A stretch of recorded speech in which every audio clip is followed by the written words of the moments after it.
Dans la paracha de Shelach, Rashi pose une question. Il demande pourquoi la Torah a juxtaposé la paracha de Shelach à celle de Béalotra. Plutôt, la paracha de Béalotra conclut avec une histoire triste, c'est celle de la lèpre qu'a subie Myriam Hanevi'a. Myriam, la grande sœur de Moshe Rabbeinu, est devenue lépreuse parce qu'elle a fait du Lachon Hara de Moshe Rabbeinu.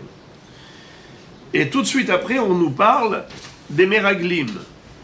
Ce sont les explorateurs que Moshe Rabbeinu a envoyés en Eretz Israël afin de vérifier quelle est la qualité de la terre d'Israël et de faire tout un rapport, un compte rendu pour connaître la stratégie. La conquête d'Eretz Israël devait être précédée donc de cette exploration des Meraglim. Malheureusement, ils sont revenus en faisant un rapport totalement négatif d'Eretz Israël, jusqu'à décourager le peuple tout entier. C'était la nuit de Tisha B'Av, où ils vont pleurer en disant « mais non, on ne veut pas y aller », et ainsi de suite. On connaît la sanction qui malheureusement a fait de cette date, Tisha B'Av, une nuit de pleurs, une journée de lamentation, de deuil. Akadosh Baruch Hu va dire « vous avez pleuré pour rien, eh bien, désormais, vous allez pleurer pour une bonne raison. Vous avez refusé Eretz Israël, vous allez la réclamer désormais. » Mais quel rapport entre les deux sujets? Rachid expliquait, c'est pour dire que ces gens, les Meraglim, les explorateurs, ont vu ce qui est arrivé à Myriam. Ils étaient témoins de sa souffrance. Elle a dit du Lachon Hara de Moshe, ça lui a coûté cher. Or, une personne normalement constituée, qu'est-ce qu'elle doit faire quand elle a eu de l'expérience? Eh bien, elle doit tirer des leçons. La chorma de l'expérience, la sagesse des personnes âgées, c'est parce que ils ont vécu tellement de choses dans leur vie qu'ils ont pu en prendre de la graine. Rashi va dire, au nom du Midrash, Rechaim halalu, ra'u velo lakhu musa. Ces Rechaim, les Meraglim, ont vu quel est le châtiment qu'on subit pour le Lachon Hara, et eux se sont permis de dire du Lachon Hara d'Eretz Israël. Maintenant, ce qui m'intéresse de partager avec vous, c'est une réflexion par rapport à ce Lachon Hara de Myriam. Comment est-ce possible que Myriam, qui aimait son frère Moshe Rabbeinu, ait pu médire à son propos? Elle a fait de la médisance à l'égard de Moshe Rabbeinu. Mais comment? Qu'est-ce qu'elle a dit? Pourquoi? Pourtant, elle l'aimait tant. C'est grâce à elle que Moshe existait. Il ne serait pas né sans elle. Vous vous en souvenez de l'histoire? Quand Paro avait dit de jeter dans le Nil les garçons, mais pas les filles. Au début, il avait dit même aux sages-femmes de tuer à la naissance les garçons et de laisser vivre les filles. Elles ont désobéi. Alors il a dit carrément à ses soldats, prenez les garçons juifs et jetez-les dans le Nil. Amram, le père de Myriam, le père de Aaron et de Moshe Rabbeinu, se sépare de son épouse. Parce qu'il va dire, l'achat va nous amélim. On se fatigue pour rien. À quoi bon d'amener au monde des enfants pour les voir jeter dans l'eau? Il a été suivi, comme il était le grand maître de la génération, tout le monde a suivi son exemple. Tous les couples se sont séparés. Tous les maris ont répudié leur épouse. Résultat, c'est qu'il n'y avait plus de progéniture au sein du peuple juif. Myriam va voir son père. Elle lui dit, mais papa, Xeratra, Kasha, Michel Paro, ton décret à toi, il est encore plus cruel que celui du Pharaon, car lui, il n'a décrété qu'à l'égard des garçons, toi tu empêches l'arrivée au monde même des filles. Lui, il a pu porter atteinte au physique, mais toi, tu empêches cette Neshama d'arriver à ce monde, dans ce monde, et donc automatiquement, elle n'a pas accès au Olam Haba, car le seul passage, le seul couloir pour accéder au Olam Haba, c'est Olam Hazé. Olam Hazé domé li prosdor, vers Olam Haba domé li traklin. Ce monde ressemble à un couloir avant d'arriver au palais. Alors, il va suivre le conseil de sa petite qui n'avait que 6 ans. Amram était un homme de vérité. Il n'a pas tenu compte du petit âge de Myriam. Il a dit, elle dit vrai, je l'écoute.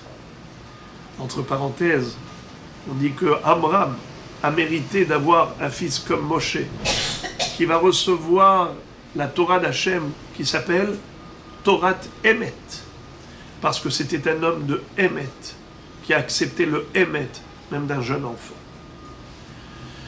Je ferme la parenthèse pour dire que Amram, suite à cette remarque de sa fille, il récupère son ex-épouse, Yocheved, et ils vont avoir un fils, pas une fille. Cet enfant qui est né après 6 mois et 1 jour de grossesse, elle a pu le cacher pendant 3 mois, vu que les Mitzrayim avaient fait le calcul, remariage, telle date, dans 9 mois on revient. Mais comme elle a accouché prématurément, au 7e mois, le début du 7e mois, la Gemara dit que, à l'époque, la nature était comme ça. Celle qui accouchait à terme, après 9 mois de grossesse, il fallait que ce soit 9 mois pleins. Mais celle qui accouchait prématurément, ça veut dire que l'enfant était précoce. Et s'il naissait le 7e mois, ça pouvait être même 6 mois et 1 jour, ça s'appelle être rentré déjà dans le 7e. Ayoledet le Shiva, Ayoledet le Mkutaim. Mais il ne fallait pas qu'il naisse le 8e mois. Soit il appartient au 7e, dans ce cas-là, même 6 mois et 1 jour suffisent. Mais s'il devait naître le 9e mois, alors il fallait que ce soit 9 mois pleins, ni 8 mois et 1 jour, et surtout pas pendant le 8e mois. Bon, la nature a changé. De nos jours, on voit que c'est pas exactement toujours dans ces termes. Bon. Elle a caché pendant 3 mois. À la fin des 9 mois, ils viennent à la maison. Où est le bébé qui a dû naître aujourd'hui? Il n'est pas là. Elle l'avait mis dans un berceau en osier. Elle a caché au bord du Nil, derrière les joncs, derrière les roseaux. Mais les flots de l'eau vont emporter ce petit berceau. Alors, que fait Myriam? Elle sait que cet enfant est né grâce à cause d'elle. C'est-à-dire que maintenant, elle a une responsabilité vis-à-vis de ce bébé. Son papa, c'était justement ce qu'il appréhendait. Elle s'est tenue au lointain pour veiller sur lui. Et elle a vu le Ness. Elle a vu comment juste à ce moment-là, la princesse, Bithia, la fille de Paro, qui arrive pour se baigner. Et elle entend ce bébé pleurer. Elle en a pitié. Elle va le récupérer, le donner à des nourrices égyptiennes, il refuse. Myriam s'approche pour lui dire, si tu veux, je peux te chercher une nourrice juive. Il dit, oui, oui, ça m'arrangerait vivement, et même je vais payer ce qu'il faut comme prix à cette nourrice. C'était les allocations familiales qui ont commencé en Égypte. Ce qui veut dire qu'en effet, elle a vu le Ness. Moshe grandit dans le palais du pharaon.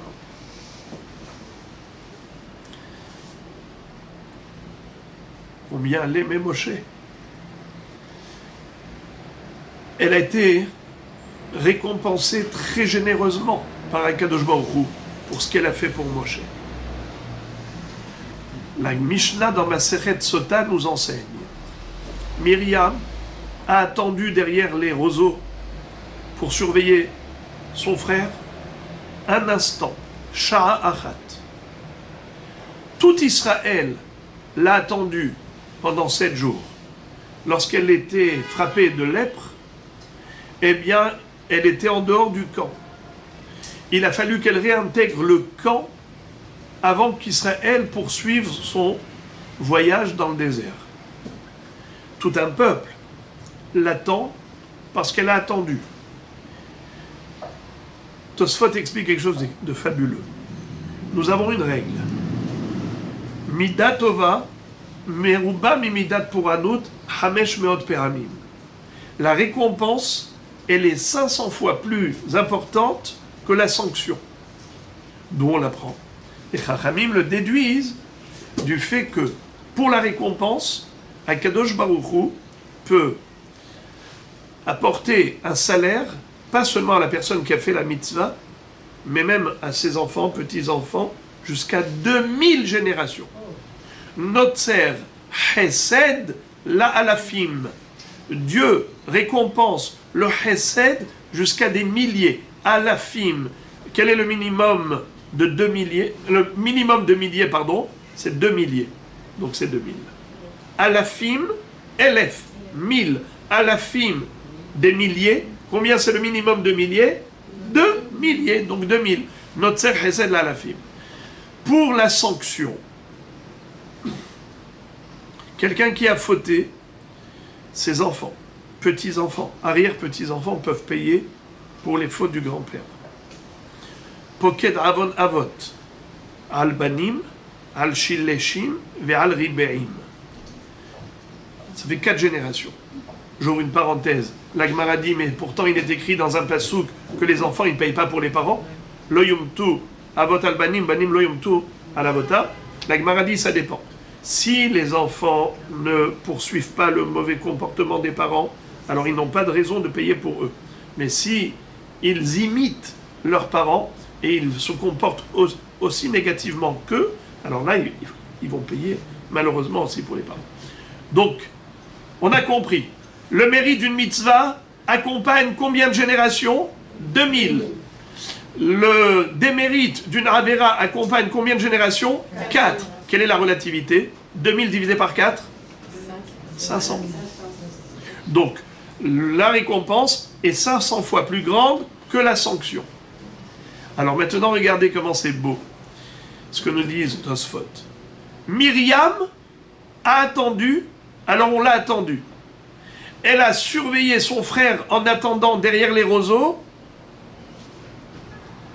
Eh bien, on l'a attendu pendant une semaine. Une semaine, ça correspond à quoi?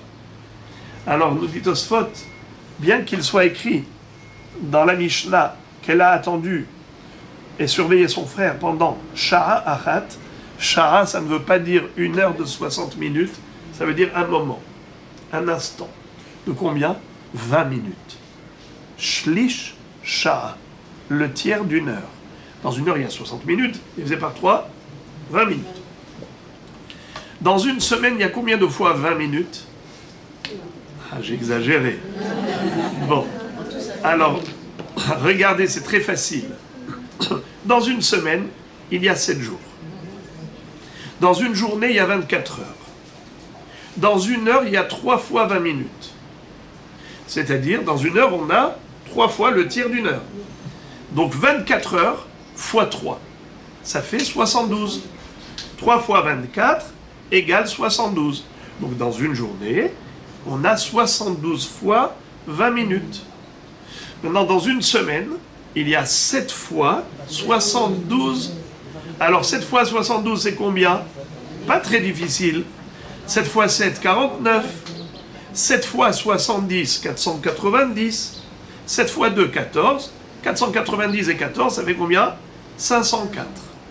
504. On a dit que la récompense, elle est 500 fois plus grande que la sanction. Donc, 500 fois 20 minutes. Am Israël a attendu 504 fois le temps qu'elle a attendu. Nous, on a dit 500 fois. Pourquoi 4 fois de plus? Alors, écoutez bien, 4 fois. 4 fois 20 minutes, ça fait combien? 1h20. On est d'accord? Oui. Très bien. 1h20, c'est 500 fois le temps de parcours qu'a fait Myriam depuis là où elle se tenait derrière les joncs, les roseaux, jusqu'à la princesse Bithia Bat Paro. Elle a marché pour aller lui dire, tu veux une nourrice juive? Combien de temps ça lui a mis? Le temps que ça lui a mis, multiplié par 500, ça fait 1h20. Akadosh Baruch Hu ne reste pas endetté. Tout ce que tu fais, tu parles, tu penses, tu dis, tu regardes, tu entends, tout ça c'est enregistré. Tout est écrit dans le livre d'Hachem, et Akadosh Baruch Hu, qui est juste, récompense à sa juste valeur chaque effort. Eh bien, Am Israël a attendu 1 semaine, parce qu'elle a attendu derrière les roseaux 20 minutes, mais elle a aussi marché, donc ça a mis quelques secondes. Tout ce qu'on fait pour la mitzvah est enregistré là-haut. Ça arrive dans ce monde déjà, ça c'est la récompense, mais dans l'autre, c'est pour l'éternité. Il ne faut pas économiser son énergie lorsqu'il s'agit de faire du bien, de faire plaisir à Hachem.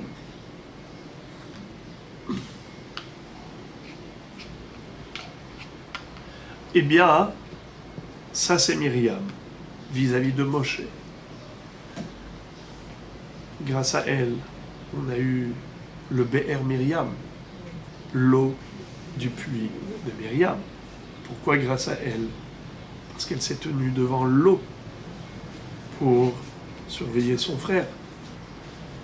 Et plus tard, elle va chanter devant l'eau, c'est-à-dire quand elle va prendre le tambour et qu'elle va dire à toutes les filles d'Israël, en quittant la mer Rouge, Vatikach Miriam Anevi'a, et Atof Beyada, Vatetsena kol anashim acharei betupim ubimcholot, Vata'an lahem Miriam, shiru l'Hashem ki ga'o ga'a, sus verochevo ramabaya.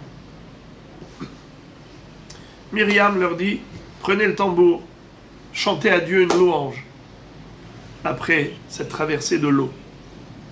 Donc on voit que Myriam, elle est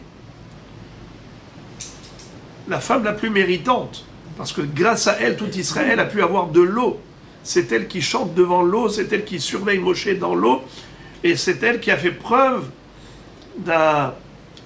d'une émouna extraordinaire, parce que son père avait perdu courage, et pas elle.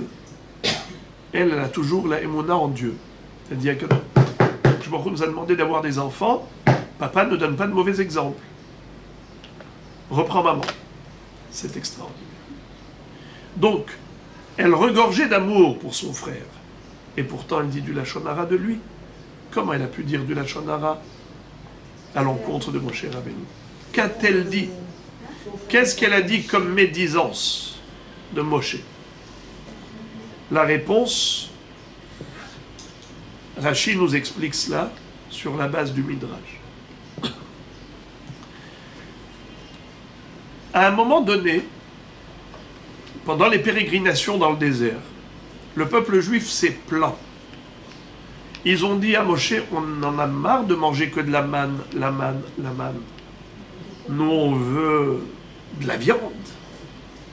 On se souvient du poisson qu'on mangeait en Égypte gratuitement. Et les Chachamim disent quoi? Ils ont mangé gratuitement du poisson. Mais même la paille pour fabriquer les briques, on ne leur donnait pas gratuitement. On va leur donner du poisson gratuit. Hinamina mitzvot. Ils ont dit, à l'époque, on n'avait pas besoin de faire des mitzvot pour mériter la parnassa. On pouvait faire ce qu'on voulait et on avait la parnassa assurée. Alors que maintenant, attention, dès que tu dévies du droit chemin, boum, on prend des claques. En plus, là-bas on avait de ces épices, Zacharnu et Hashumim, l'ail, Betsalim, l'oignon, Avatihim, et ainsi de suite. Ici, Nafshenu Yevesha Enkol, Nafshenu Katzab Alechem Kelokel. C'est fade. Pourquoi il n'y avait pas d'épices relevées dans la manne? Parce que s'il y avait de la harissa dans la manne, eh bien, la maman qui allait son bébé, il n'est pas obligé d'être tunisien, le petit.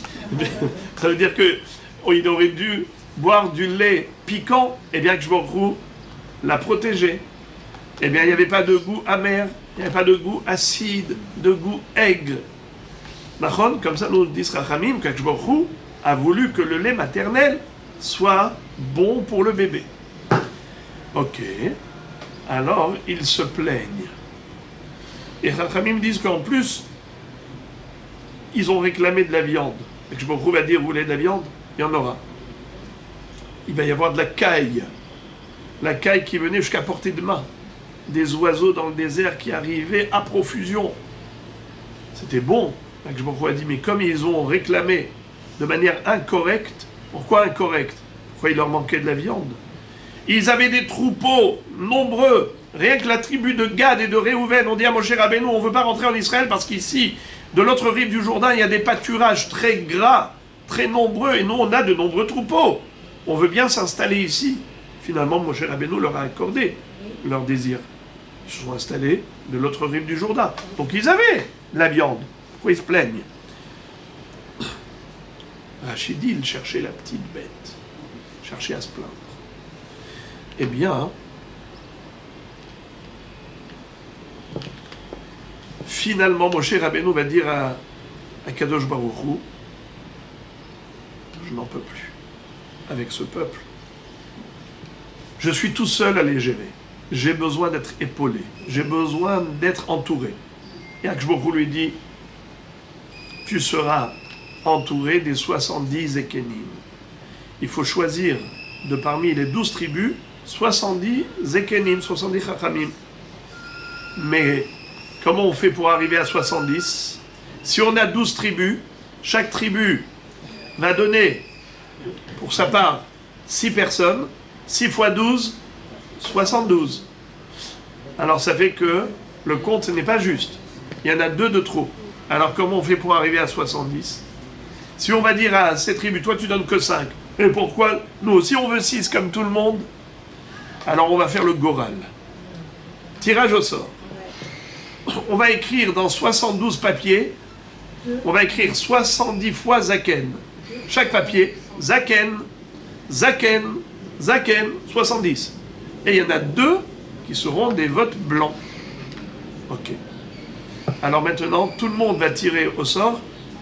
Là où il y a écrit Zaken, élu. Là où c'est blanc, exclu. Mais il y en a eu 2.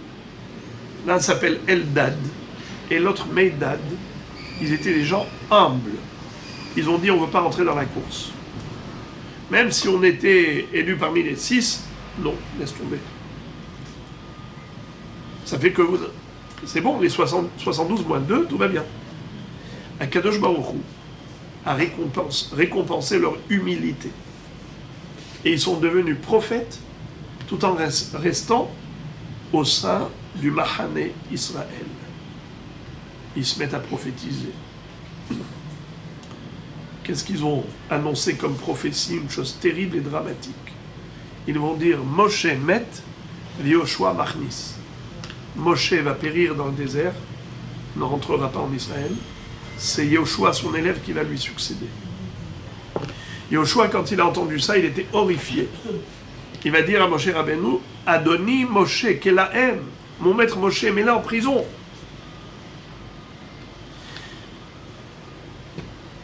Moshe Rabbeinu lui dit, tu veux prendre ma vengeance? Amekane ata li, tu es jaloux à ma place? Je ne suis jaloux de personne. Miten vehaya kol am Hashem neviim, pourvu que tout le peuple devienne prophète. Alors,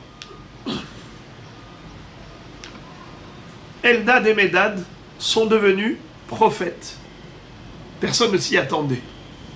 Myriam va dire, waouh, quelle chance à leur épouse. Maintenant leur mari est devenu prophète. Tzipora va dire, quelle malchance à leur épouse, leurs maris sont devenus prophètes. Quoi? Qu'est-ce que tu racontes là? Elle dit, ben oui. Depuis que Moshe, ton frère, est devenu prophète d'Hachem, eh bien il m'a quitté. On ne mène plus de vie conjugale. Elle dit, comment ça? Elle dit, ben oui.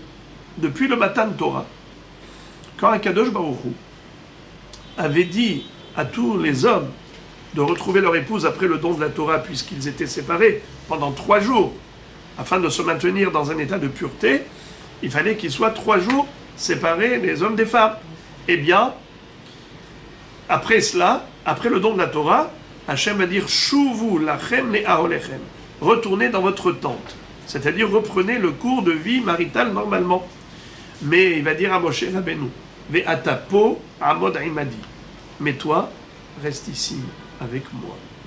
Tout le monde peut retrouver son épouse, mais pas toi. Moshe Rabbeinu reste à la disposition d'Hachem. Et donc, c'est comme ça qu'il s'est séparé de Tzipora. Myriam, quand elle apprend ça, elle se tourne vers Aaron, son frère, et ce devant Moshe Rabbeinu, en disant « Aaron, t'as entendu ? Mais pour qui il se prend, Moshe ? Parce qu'il est prophète, alors il s'est permis de se séparer de son épouse. Mais moi aussi, je suis prophétesse. Toi aussi, Aaron, tu es prophète. C'est pas pour autant qu'on ne mène pas de vie conjugale normalement équilibrée. Tout de suite, Akadosh Baruch Hu réagit parce que Moshe garde le silence. Là, la Torah va dire Moshe, Anav Me'od Nicolas Adam Hachal Pnei Adama. Moshe, c'est l'homme le plus humble de la terre.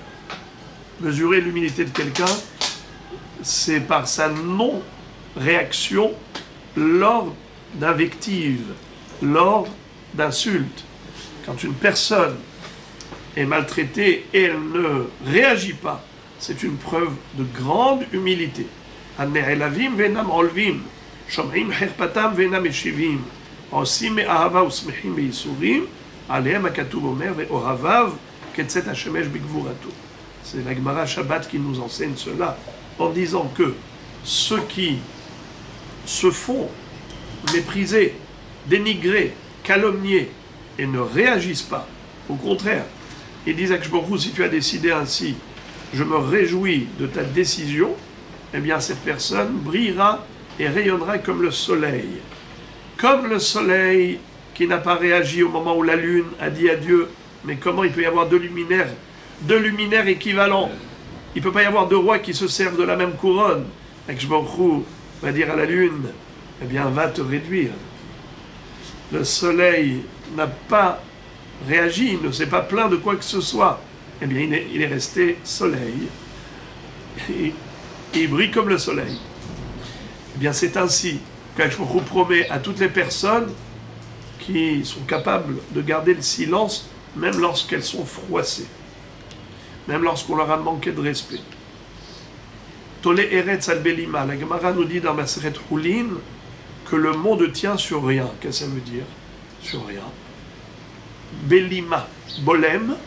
Belima, ça veut dire blima, sans rien. Mais Belima, c'est un verbe de bolem. Bolem, ça veut dire freiner, retenir, contenir. Bolem. Bolem piv beshat meriva. C'est la personne qui est capable de se taire lors d'une discorde, lors d'une querelle, quand il y a des différends, des tensions, eh bien la personne ne réagit pas. Cette personne donne au monde son mérite pour exister et survivre. C'est extraordinaire. On raconte une histoire d'un couple qui n'avait pas d'enfant de longues années. Le mari a été voir Ephraim Kanievski Zatzal plusieurs fois. À la fin, il a dit « Rabbi, je ne sortirai pas de là tant que le Rav ne m'a pas promis un enfant. » Il lui a dit « Écoute, si tu veux, j'ai un conseil à te donner.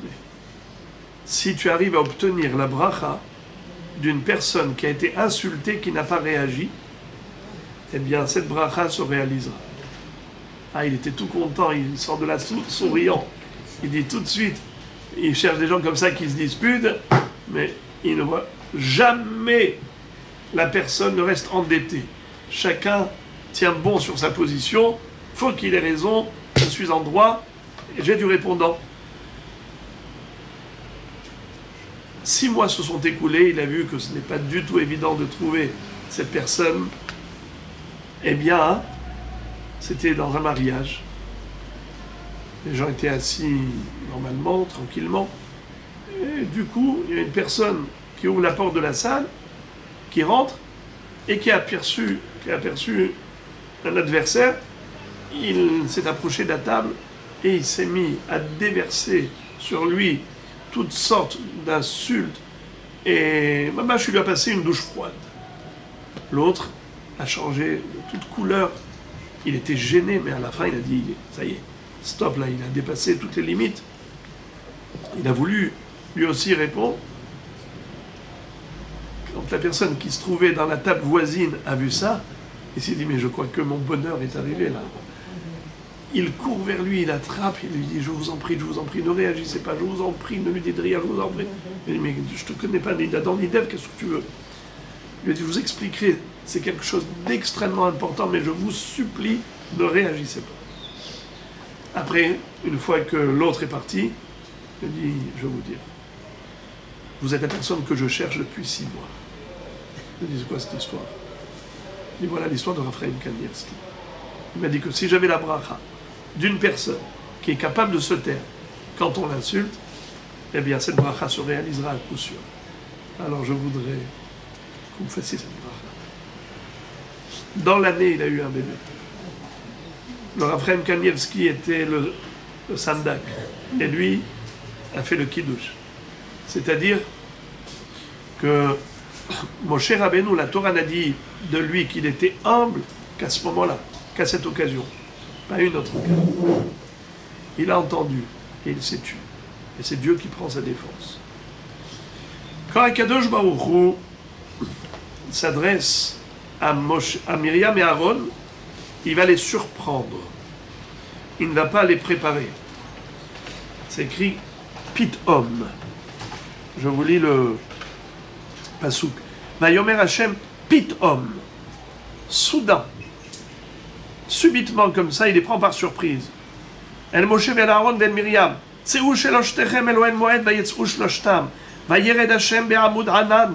Vayamod petach ha'ohel. Vayikra Aharon u Myriam. Vayetzeu shenehem. Akadosh Baruch Hu, quand il s'est adressé à eux, eh bien ils ont dit Maïm, Maïm, il nous faut de l'eau, de l'eau. Pourquoi? Parce qu'ils n'étaient pas dans un état de pureté. Il fallait un mikvé. Alors que Moshe Rabbeinu n'avait pas besoin de mikvé. Là, Akadosh Baruch Hu leur dit, vous mesurez avec, vous comparez à lui, écoutez ce qu'il va leur dire. Vayomer Shim'ona devarai, écoutez s'il vous plaît mes paroles.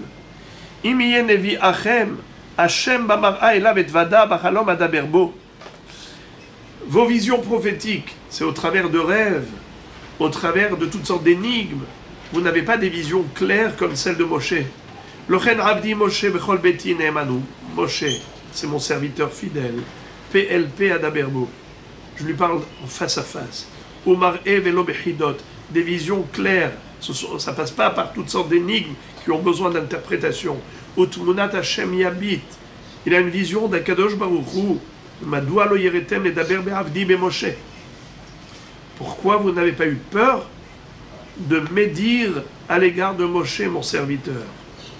Vaïhar af Hashem bam vayelach. Akadosh Baruch Hu a donc marqué sa colère contre eux. Et c'est là que Myriam se retrouve lépreuse. Aaron demande à Moshe de lui pardonner, de prier pour elle. Et il va dire 5 mots. Elle, na, refan, na, la. S'il te plaît, Hachem, guéris-la, s'il te plaît. Et la guérit. Alors, finalement, ce qui s'est passé. Pourquoi Aaron n'a pas été touché aussi? Et Tzipora, le déclencheur de tout ça, c'est Tzipora. Tzipora, c'était une plainte par rapport à une souffrance. Myriam, c'était un jugement. Il a critiqué. Aaron, puisqu'il a écouté, donc c'est pas comme celui qui a dit. Il a été lépreux, mais juste 1 seconde. Ça n'a pas duré 7 jours. Elle, Myriam, c'était plus long. Parce qu'elle était à l'origine du dénigrement. Mais Aaron, comme il a écouté, lui aussi, il a subi. les deux. Vaïharbam au pluriel. Mais c'est quand même pas, l'auditeur, c'est pas comme l'orateur, malgré tout. Eh bien, qu'est-ce que je voulais faire remarquer? C'est qu'au moment où Akadosh Baruch Hu leur adresse ce reproche, il aurait pu les foudroyer par cette réprimande. Et c'est pas comme ça qu'il va leur parler. Regardez avec quelle douceur. Hachem leur dit Vayomer Shim'una Devarai. Écoutez, s'il vous plaît, mes paroles. Et Rachid de dire Na, s'il vous plaît, c'est Bakasha. Comme une supplication. Comme c'est que je vous disais, je vous en prie, écoutez ce que j'ai à vous dire. Mais c'est comme ça que Hachem leur adresse un reproche. Et le Siftei Chachamim nous dit, si c'est vrai, même pour un reproche que Kadosh Baruch Hu adresse à des humains, à plus forte raison, quand un humain veut réprimander un autre, il se doit de respecter la forme, pas uniquement le fond. Ce n'est pas parce que tu as raison de lui faire un reproche que tu dois obligatoirement le faire violemment et brutalement. Tu ne dois pas brusquer. Tu dois parler avec douceur et tendresse et délicatesse et finesse. Ça veut dire que la doigté que Akadosh Baruch Hu a adoptée pour leur faire ce reproche, c'est un enseignement pour nous de comment faut-il s'exprimer quand il s'agit de faire remarquer à quelqu'un quelque chose de négatif. Le Hida explique le pasuk. Ochach lachacham veyohaveka al tochachletz penisnaeka. Fais une tochacha, un reproche à l'intelligent, il t'aimera. Ne fais pas de reproche au railleur, il te haïra. Alors il explique, tu veux faire un reproche, dis-lui qu'il est hacham. C'est-à-dire, une personne, quand tu lui dis, mais toi, tu es intelligente, toi, tu es extraordinaire, comment se fait-il que tu aies fait ça? Alors déjà, quand tu montres que tu as de la considération, tu as du respect, simplement tu as une petite remarque, alors la personne devient réceptive. Mais si tu l'insultes d'emblée, tu la traites, mais d'abruti, de sotte, n'est-ce pas? Al tochachletz, penisnaeka. Si au moment du reproche, tu la traites de letz, letz ça veut dire un railleur, quelqu'un qui, un rigolo, c'est-à-dire quelqu'un qui n'est pas stable d'esprit, ainsi de suite, eh bien à partir de ce moment-là, la personne se sent immédiatement dénigrée, critiquée, mal jugée, alors elle prend cette personne pour un adversaire, comme si c'était une personne ennemie. Alors je n'ai rien à attendre d'un ennemi. C'est pour cela que la Gemara va dire Keshem she mitzvah lomar davar anishma, car mitzvah shelo lomar davar shelo nishma. De même que c'est une mitzvah de dire une parole qui sera entendue, ainsi c'est une mitzvah de s'abstenir d'une parole qui ne sera pas entendue. Ça veut dire que si tu sais que ça n'apportera rien, cette remarque que tu vas faire, au contraire, tu vas transformer un shogeg en méside. C'est quoi shogeg? Quelqu'un qui agit par inadvertance, inconsciemment, involontairement. Toi maintenant, qu'est-ce que tu lui dis? Tu lui dis quelque chose dont tu sais pertinemment que ça ne sera pas pris en considération. Alors cette personne, elle saura qu'elle fautera malgré la conscience, malgré la connaissance. Alors ne lui donne pas cette information qui va juste la pousser à sa déchéance.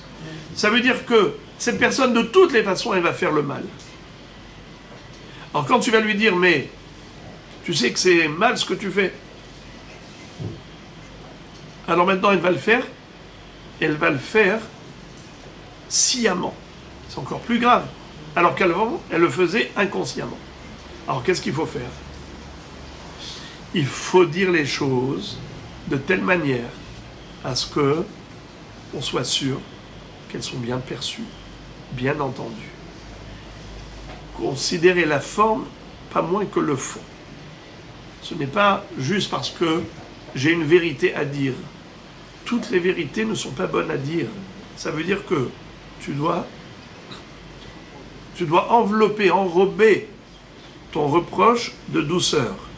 Faire d'abord des compliments. Et lorsque tu as déjà fait des compliments, là, la personne, maintenant, elle sait à qui elle a affaire. Elle sait que c'est par amour qu'on va lui dire cette chose-là. Exactement comme un médecin. Le médecin, quand il met le doigt sur un défaut physique, sur un problème de santé, est-ce qu'on va lui dire, médecin, t'es quelqu'un de négatif, tu vois pas ta bosse, le chameau ne voit pas sa bosse. Bien sûr, tu trouves chez moi des problèmes, mais toi, vas-y faire des examens médicaux, tu vas voir que toi aussi, ça en a plein, des problèmes. Est-ce qu'on a déjà dit ça une fois à un médecin? Quelqu'un qui répondrait ainsi, on l'envoie directement à l'asile psychiatrique. Non seulement cela, que personne ne réagit comme ça, au contraire, paye cher le médecin. Et quel médecin on cherche? Celui qui est capable de trouver le défaut. Les médecins qui te disent « tout va bien, c'est bon, prenez un Acamol, un Doliprane, rentrez chez vous, tout va bien », eh bien ça c'est un médecin, on n'a pas besoin d'être médecin pour dire ça. On cherche le médecin qui est capable de déceler, diagnostiquer le vrai problème. Parce que si on connaît le problème, on trouvera la solution. Donc, quelqu'un qui également met le doigt sur ton problème spirituel, tu dois payer cette personne. Parce que grâce à elle, tu vas retrouver le droit chemin. Grâce à elle, tu vas guérir ta neshama. Tu vas la soigner. Eh bien, cette personne t'offre la vie éternelle. Si tu payes un médecin qui t'offre la vie physique, la santé, à plus forte raison que tu te dois d'être reconnaissant à l'égard d'une personne qui t'a fait une remarque qui te permet de te corriger. Mais pour que la remarque soit bien faite, qu'elle atteigne son objectif, eh bien, il faut également faire attention de préserver la dignité humaine. La fin ne justifie pas les moyens. Ce n'est pas parce que c'est une mitzvah de faire une tochacha qu'il faut la faire sauvagement. Et ça, on l'apprend d'Akadosh Baruch Hu. Regardez comment Hachem vient faire cette remarque à Myriam et à Aaron. Vayomer Shim'on na devarai. Le mot na, Rachid dit, lachon bakasha. Bevakasha. C'est extraordinaire. Akadosh Baruch Hu qui est tout pouvoir. Donc il peut assommer la personne. C'est pas ce qu'il fait. Au contraire. Ani Hashem melametra leoil madrichecha bederech telech. Moi, Akadosh Baruch Hu, je suis là pour te remettre toujours sur la bonne trajectoire. Et comme le GPS, qui ne désespère pas des erreurs du conducteur? On a beau dévier à droite et à gauche, eh bien, comme ils disent, Rishuv Maslul Mechadash, recalculation en cours. Et le GPS te remet encore une fois sur le droit chemin. Et encore une fois, c'est extraordinaire. Combien de patience il faut apprendre du GPS? Je ne sais pas si ça vous arrive. Si vous êtes au volant, vous voyez ça, que combien de fois on n'a pas bien compris, alors ok, on a été un peu sur le côté, il te ramène, tu passes par là. Voilà. La patience qu'il faut avoir, ces personnes-là te paraissent négatives. Pourquoi? Mauvais comportement. Et alors, il n'y a pas de patience. Léat. Toujours le gentil mot pour essayer de donner de l'engouement, de la motivation, de l'envie d'adhérer à ce message.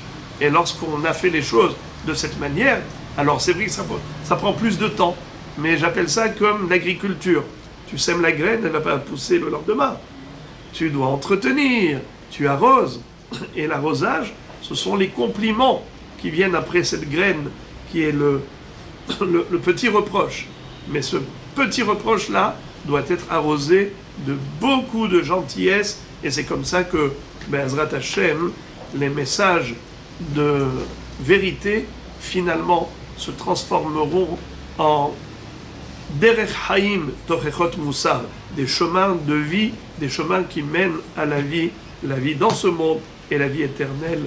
Be'ezrat Hashem.